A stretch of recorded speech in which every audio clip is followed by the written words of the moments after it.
It's no secret that ironworkers are well trained to erect wind turbines all over North America. But offshore is something that we've really looked into. And through the ironworkers, we were able to procure the services of a consultant that specializes in offshore wind. We had a past business manager who had success in obtaining jurisdiction for the ironworkers on the first offshore wind at Block Island, Roy Colomb. So I talked to Co-Chairman Brown, and I talked about, they've erected a cable to distribute electricity just about from New England down to the coast of the Carolinas.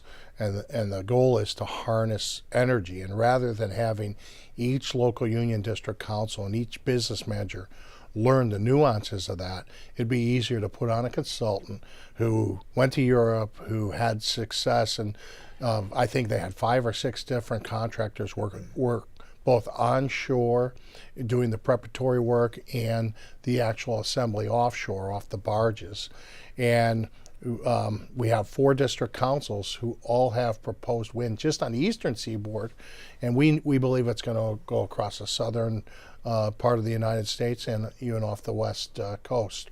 So rather than react or each person learn it individually, why not have an experienced ironworker who had success and got ironworkers to work and the local employers engaged in that work with the European developers of this offshore wind?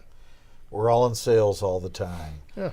Would you venture a guess at the scope of the opportunity in terms of work hours or dollars invested? Well, he had a lot of preliminary work onshore with subassembly.